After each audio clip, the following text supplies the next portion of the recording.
Welcome to this video on understanding your leadership style. You know, it was about 20 years ago and I was a young manager and my boss said to me, Terry, you need to develop your own unique leadership style. You need to find your leadership voice. And I think he saw me looking at other people and saying, oh, I'd like to be like them, or I'd like to be like them. And, you know, he was saying, you know, what you really need to do is to be yourself. And I thought it was great advice, but what I really didn't understand was, how do I make that happen? And so that's what this video is about. It's about helping you find your unique leadership voice. If you've ever heard the story of little Johnny comes home with his report card, and you see it, and you see 1A, 2 B's, and an F. And little Johnny's mother looks at it and says, what's this F, little Johnny? And the whole discussion becomes about how is he going to improve the F, no mention of the A or the B's. Well, little Johnny grows up, he gets to his performance appraisal, and his boss looks at his document, looks at him and says, John, you've had a good year. You know, your work with clients is excellent. You do a lot of great sales. You're hitting your target on your goals. But you know what?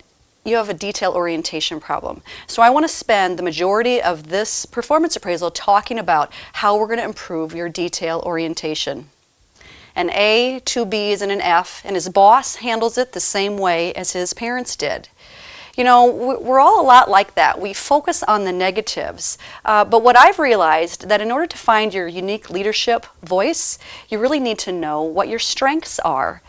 So what Gallup has found is that there's a business case for focusing on strengths. When we're using our strengths, we feel like I'm good at what I do, my work is energizing, I look forward to my job, time goes quickly, I'm enjoyable to be around, and I treat customers and coworkers well. If we've ever felt like we were using our strengths, it's like this. So, you know, you're working on a project, you look down at your watch and you're like, oh my gosh, did 3 hours just go by? You know, you were probably in what we call like a state of flow, where you were really totally engaged and focused on your work. And that's what it feels like when we're using our strengths.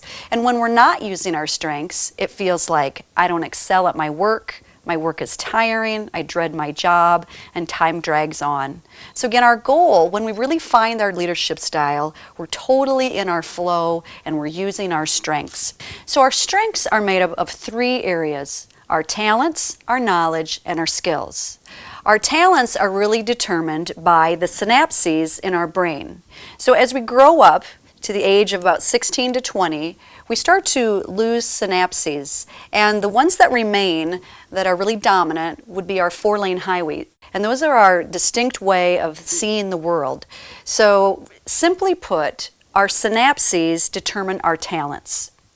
The second area of our strengths is our knowledge, and those are things that we've learned in school, things we've studied, our educational background, or things that we've learned through the school of hard knocks, you know, things that we've learned on the job.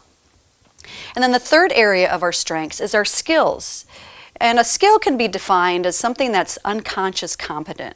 So when I got in my car today, I didn't have to think, okay, I got to put my foot on the gas, I got to, you know, get the car into gear.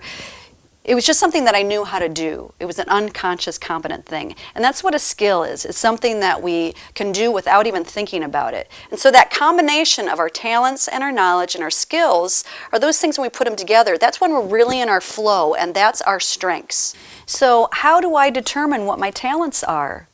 Well, the process that you go through is you would go to an online site for Gallup, and you would go in to the StrengthsFinder 2.0 assessment area, and you would go in and take an assessment. It takes about 25 to 30 minutes, and after that you would go in and it would automatically generate a report for you that would determine your 5 top talents. Now, what I really like about Gallup is that they started this process in about 2000, so the Gallup tool is very affordable, and what I like about it is that they've evolved the process over the last 10 to 13 years and really focused on how do talents tie into leadership. And so the 4 categories that they've put those talents in is executing, strategic thinking, relationship building, and influencing. So let's take a look at those 4 different categories. The first category is the executing category.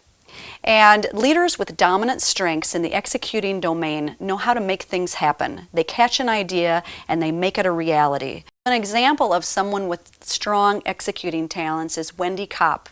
When she was a senior in college at Princeton, she did a research paper on the inequity of educational opportunities in different cities. And so she started the Teach for America project. Well, right after her senior year, she raised $2.5 million. She had to interview 2,500 candidates to end up with 500 teachers. So her ability to execute was very helpful for her as a leader. The second style is influencing, and those who lead by influence help their team reach a much broader audience. They're always selling the team's ideas inside and outside the organization. And an example of a leader who had strong influencing talents would be the person who took over the Ritz-Carlton. There was a very successful leader at Ritz-Carlton for a number of years, and they really focused on the quality of the organization. And so when this person retired, the new person came in, and they said, wow, you know, you're following Babe Ruth in the lineup. You're never going to be able to do what he did. And he said, well, I'm going to lead differently.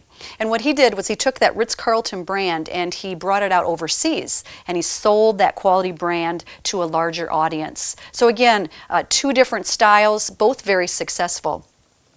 The third style would be relationship building. And these leaders, they really lead through relationship building, and they're essential glue that holds the team together. So they have the unique ability to create teams. So they can get everybody rowing in the same direction and really work on the development of the people and focus on people in their organization. And then the final style is strategic thinking. And leaders with great strategic thinking strengths are the ones who keep us all focused on what could be. They stretch our thinking for the future. So an example of someone with strong strategic thinking skills is the CEO of the Best Buy organization. They're always having to innovate, always having to think about what's next for the organization. So you'd say, well, Terry, which style is the best style? And there is no right answer. There are no right or wrongs. The important thing for you to think about is, where are my talents? And how can I bring what I have to the marketplace and be successful as a leader? And I would say that there are as many successful leadership styles as there are leaders. So the importance is really understanding, what is your style? So how can I lead with my strengths? Well, let's just talk about what I've learned over the last 20 years. So I know that my style, my first talent and my most dominant talent is ideation. And so what I've learned about myself is that I have a strong creativity talent. I like to innovate, and I like to think about, what could we do here? And in terms of response, people have always told me, Terry, you have so many great ideas. But I never really thought about that as a talent. The second area I have is belief. And so people who have a strong belief talent are very mission-minded. And so that's actually why I'm doing what I'm doing today. It's because I think it's important to develop future leaders. And I just have a feeling that there's a really strong core belief of mine, and that's a purpose for me. My third talent is in focus. And people who have a strong focus talent have a need to track results. They're always keeping score. My fourth talent is individualization, and that is where you really look at each person and their uniqueness, and you try to bring out the best in them. And then my fifth talent is the activator talent. And that's really, let's get started. It brings a lot of energy to a situation. And so what I've learned through studying these over the last 20 years is that I tend to do projects that there's a problem and that I can actually innovate to create a change in the organization. I'm mission-minded, so I need to work in an area that I'm strongly passionate about, and that I'm going to keep people on track, and I'm going to be able to bring a lot of energy. Maybe it's a big problem or a group that needs help. I can get people kind of going and moving in the right direction and get them in the right jobs. So the question I would ask you is, what are yours?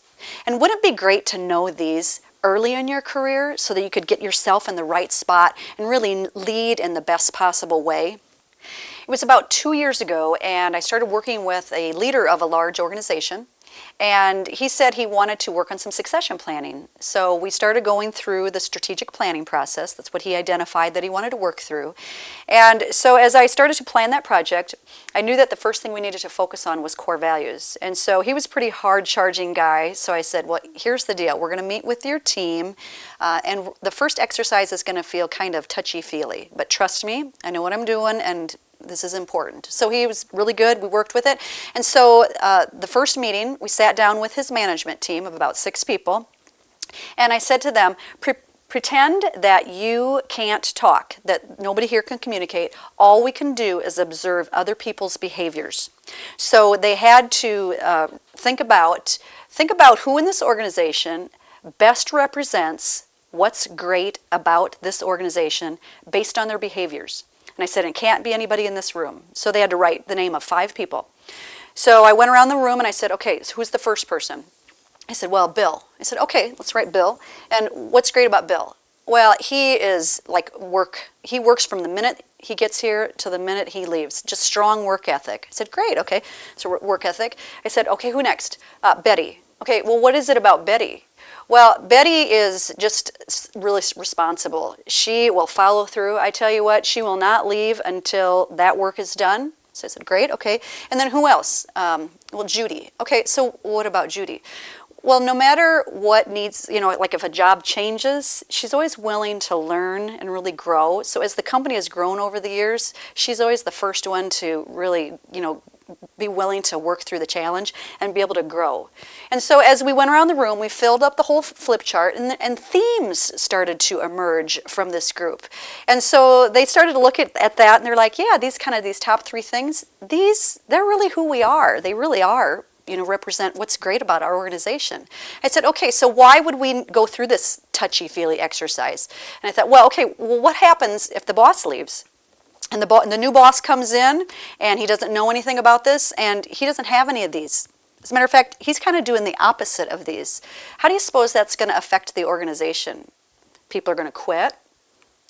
People aren't going to like him. They're going to start to disengage. They're going to pull away from the mission of the organization. And so they really understood the power of core values for an organization. So the same thing is true of our core values individually. And so as I was conducting a webinar last week for my leadership program, the Mentor Me program, I asked all the participants to look at the list of core values, and from that list, take the top 6 that would most represent you or what your beliefs are, your core values. And then they were asked to get down to 4, and then they were finally asked to determine what are the top 2 values that most represent who you are. And so we went around the room, and of course most of them were different. Each person was different. And I explained that my top 2 values are passion and credibility. And so what that passion core value means is that I have a strong intensity for my work, that I need to have people around me that are engaged, that really care about their work. The second value is credibility. And if I say I'm going to do something, that means I'm going to do it. And so it would be helpful for the people who work for me to know that if they came in and they kind of had a devil-may-care attitude and they didn't follow through in what they said they were going to do, that probably wouldn't work for me. And the opposite is true as well, is if I didn't know what their core values were, I might be violating those or stepping on those, and that's going to really affect our relationship. And so the whole group kind of came away with this understanding that, yeah, this has really given me clarity on who I am as a leader and what's driving my behavior. So last night I was at a Bible study on the book of Matthew, and we were talking about the story where Jesus multiplies the loaves and the fishes. And so he says there's this crowd of 5,000 people, and Jesus says to his disciples, well, feed them. And they're like, what are we supposed to do? We don't have anything. We don't have anything. He said, well, see what you have. So they looked at what they had together, and they said, we have 5 loaves and 2 fishes. How is this going to work? And he said, well, just go ahead and start. And of course, I think most of us know that story. It's multiplied, and the whole crowd of 5,000 is fed. And so as I thought about that, I thought, that's kind of similar to our talents. Here we are. I have 5 talents and 2 core values. how am I supposed to make a difference in the world? And so the story last night was, commit yourself, apply to using what you have, and the rest will take care of itself. So I don't know who you are, and I don't know what your religious affiliation is, and that doesn't really matter. I think the important thing is that you have potential.